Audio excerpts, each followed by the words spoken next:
திருச்சிற்றம்பலம். ஒரு சமயம் பாண்டிய நாட்டை வீரசேன மன்னன் ஆட்சி புரிந்த காலத்தில் ஒரு நாள் அரண்மனை முற்றத்தில் இருந்த பூஞ்செடியில் இருந்து நறுமணம் வீசியது. அப்போதுதான் ஒரு நாகமானது தனது இரையை பிடிப்பதற்காக பூவின் மீது இருந்த பூச்சியின் மீது விஷத்தை கக்கியிருந்தது. அந்த விஷமானது பூவின் மீது பட்டிருந்தது. மன்னன் வீரசேனன் இது தெரியாமல் பூவை பறித்து முகர்ந்தான். சிறிது நேரத்தில் மூர்ச்சையானான். பணியாளர்களும் அரசியாரும் அதிர்ந்து போனார்கள். மருத்துவ சிகிச்சை ஏதும் பலன் அளிக்கவில்லை. அரசர் மரணமான செய்தி நாடு முழுவதும் பரவியது. அப்போது திருமூலர் வனமென்ற இடத்தில் ஆசிரமம் அமைத்து வாழ்ந்து வருகிறார். அட்டமா சித்திகளை கைவரப் பெற்றவர் என்பதால் ஆகாய மார்க்கமாக செல்லும்போது மன்னன் இறந்த செய்தி அறிந்து அதிர்ந்து போனார். வருந்தினார். உடனே ஆசிரமம் திரும்பினார்.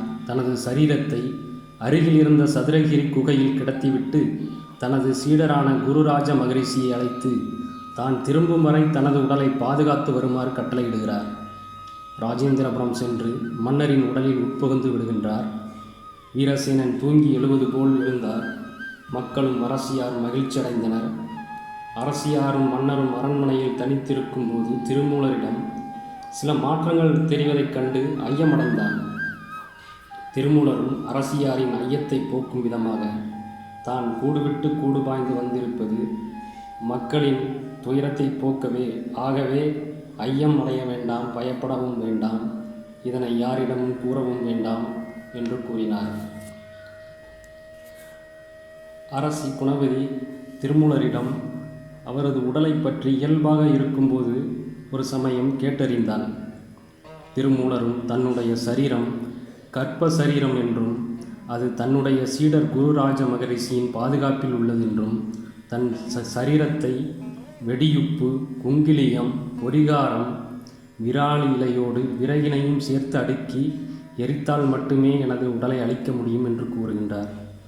பின்பு அரசிக்கு ஒரு விபரீத எண்ணம் தோன்றுகிறது. மன்னர் உருவில் இருக்கும் முனிவர் தன் உடலை தேடி எப்போது வேண்டுமானாலும் போய்விடுவார் என்று எண்ணினாள். பணியாளர்களை அனுப்பி திருமூலர் உடலை எரித்து விடுமாறு கட்டளையிடுகின்றார். அவர்களும் குருராஜ மகரிஷி இல்லாத சமயத்தில் சென்று உடலை எரித்து விடுகின்றனர். அரசி குணவதியின் செய்கைகள் திருமூலருக்கு சந்தேகத்தை உண்டாக்கியது. ஒரு நாள் வேட்டைக்கு செல்வது போல சதுரகிரி குகைக்கு சென்றார். அங்கு அவரது உடல் இல்லாதது கண்டு அரசியாரின் சூழ்ச்சியை உணர்ந்து கொண்டார். அரண்மனை திரும்பினார். தனக்கு உடல்நிலை சரியில்லாத காரணத்தால் ஆட்சி பொறுப்பை அரசியாரே ஏற்று நடத்துவார் என்று அறிவித்து விடுகின்றார். அரசி அதிர்ந்து போகின்றாள். தான் செய்த தவறு முனிவருக்கு தெரிந்துவிட்டது என்று எண்ணி தன்னை மன்னித்து விடுமாறு கண்ணீர் வடித்தாள். திருமூலரோ சிரித்தபடி, இன்னும் சிறிது காலமே உயிர் வாழப் போகிறாள், அவளை ஏன் மனம் நோகடிக்க வேண்டும் என்று எண்ணி உனக்கு என்ன வரம் வேண்டும் என கேட்டார். அரசியாரும் நான் என்றைக்கும் தீர்க்க சுமங்கலியாக இருக்க வேண்டும் என்றாள். திருமூலரும் அவள் கேட்ட வரத்தை கொடுத்தார். அரசியோ இனி முனிவர் தம்மை விட்டு பிரியமாட்டார் என்ற மகிழ்வோடு இருந்தாள். ஒரு நாள் நள்ளிரவில் வீரசேன திருமூலர் யாருக்கும் தெரியாமல் அரண்மனையை விட்டு வெளியேறி சதுரகிரியை நோக்கிச் சென்றார். வைகரை பொழுதில் நீராடி கரையேறினார். அங்கு ஒருவர் கற்சிலை போல் அமர்ந்திருப்பதை காண்கிறார். அருகில் சென்று பார்த்தார். கண்கள் நிலைத்திருந்தது. தொட்டவுடன் உடல் சரிந்து கீழே விழுந்தது.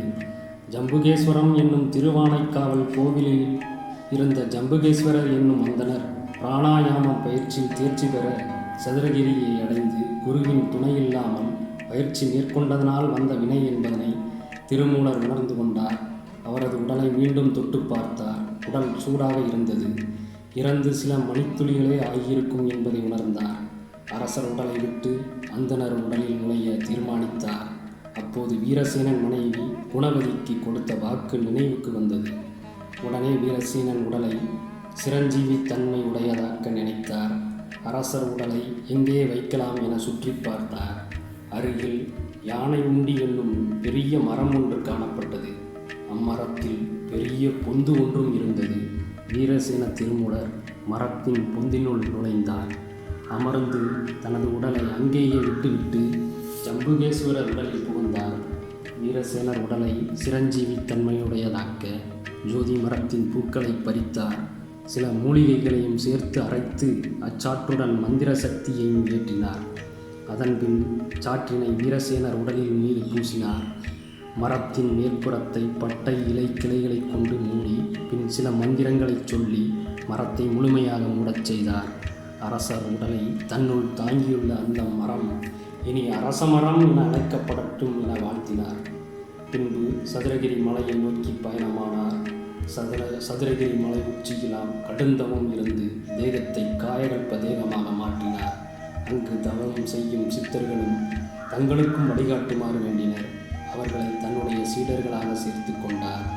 இந்நிலையில் குருமகர ராஜரிஷி சீடரும் அங்கு வந்து சேர்ந்தார். சதுரகிரி அருள்மிகு தவச்சாலையாக திகழ்ந்தது.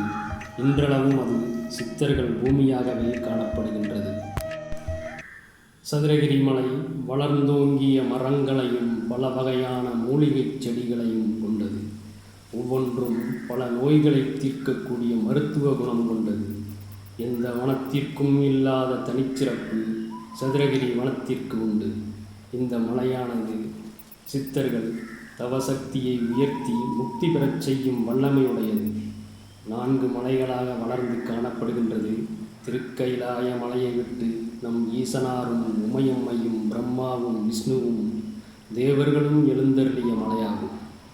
சதுரகிரி பூக்கள் பூத்து குலுங்கும் பூஞ்சோலைகளையும் அமைதியாக பாய்ந்து செல்லும் காட்டாறுகளையும் தாமரை நிறைந்த தடாகங்களையும் கொண்டதாகும். இங்கு வாழும் பிராணிகள் சாதாரணமாக கண்களுக்கு தென்படாதாம். ஏனெனில் சித்தர்கள் வாழும் பூமி என்பதால் சிங்கங்கள் அமைதியாக மலை மீது படுத்து கிடக்கின்றன. புலியும் சிறுத்தையும் யாருக்கும் அச்சம் தராமல் அமைதியாக இருக்கின்றன. மலைப்பாம்பு மரம் போல் சுருண்டு கிடக்கின்றது. குரங்குகள் சேட்டைகள் ஏதும் செய்யாமல் அமைதியாக இருக்கின்றன. ஒரு சமயம் அனுமன் சஞ்சீவி மலையை திரும்ப எடுத்துச் செல்லும்போது இங்கு தவம் செய்து கொண்டிருந்த சித்தர்களின் எண்ணங்களுக்கு ஏற்ப மலையின் சிறு பகுதி இங்கு விழுந்து சஞ்சீவி மலையாக உள்ளது. அகத்தியர் தனது பாடலில் திருமூலர் துவாரகை சென்று கிருஷ்ணருக்கு உபதேசம் செய்ததாகவும் கூறியுள்ளார். மேலும் மார்க்கண்டேயருக்கும் உபதேசம் செய்ததாகவும் கூறுகின்றார். ஒரு சமயம் உடம்பு கீழே படாமல் ஆசன நிலையில் திருமூலர் தவம் செய்து கொண்டிருந்தார். அப்போது அவ்வழியாக வந்த மார்க்கண்டேயர் சுடர் வீசிக்கொண்டிருந்த திருமூலரைக் கண்டார். அவரைக் கண்டு ஆச்சரியப்பட்டு யான் செய்த புண்ணியத்தால் தங்களை தரிசித்தேன் என்றார். நீரே எனக்கு அருளாசி வழங்க வேண்டும் என்று வேண்டி நின்றார். மார்க்கண்டேயரை பார்த்ததும் திருமூலர் மகிழ்ச்சி அடைந்து, மார்க்கண்டேயா, மூச்சடக்கி நெடுங்காலம் இருப்பதற்கு வரம் பெற்றாய். நீ பெற்ற வரம் நிலைத்திருக்க சுழிமுனையை உள்ளடக்கி தவம் செய் என்று உபதேசம் செய்தார். சித்தர்கள் அழிந்து போகும் உடலை கற்பக தேகமாக்கி காலம் கடந்து யுகங்களாக வாழக்கூடிய ஆற்றல் பெற்றவர்கள். அகத்தியர் தனது கௌடிய சாகரம் என்னும் நூலில் திருமூலர் 8000 பாடல் எழுதியுள்ளதாக குறிப்பிட்டுள்ளார். திருமந்திர உபதேசச் செயல் 30, திருமந்திர மாலை 300, திருமந்திர தமிழ் 3000 ஆகிய நூல்களை தாம் இயற்றியதாக திருமூலர் கூறுகின்றார். மாலங்கன், இந்திரன், சோமன், பிரம்மன், ருத்திரன், காலங்கி, கஞ்சமலையன் ஆகிய 7 பேரும் எனது சீடர்கள் என்று தனது பாடலில் பாடியுள்ளார். சிதம்பரம் நடராஜர் கோவிலில் உள்ள மூலவர் சந்நிதியில் உள்ள லிங்கம் சுயம்புலிங்கமாக தோன்றியது என்பர்.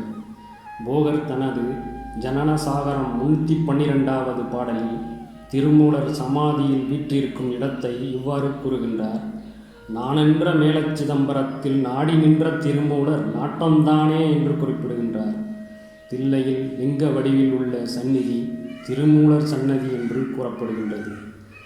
பாண்டிய மன்னனின் கட்டளைப்படி திருமூலர் சமாதியை மூலவராக கொண்டு சிதம்பரம் கோவில் கட்டப்பட்டது என்றும் இதை கருவூரார் முன்னின்று நடத்தினார் என்ற கருத்தும் தொல்பொருள் ஆய்வாளர்களால் நம்பப்படுகிறது. எதுவாயினும் திருமூலர் மானுட வாழ்வியல் நலம் பெற கொடுத்த திருமந்திரத்தை தினமும் உச்சரிப்போம், சிவனருள் பெறுவோம், வாழ்வில் ஒளிர்வோம். திருச்சிற்றம்பலம்.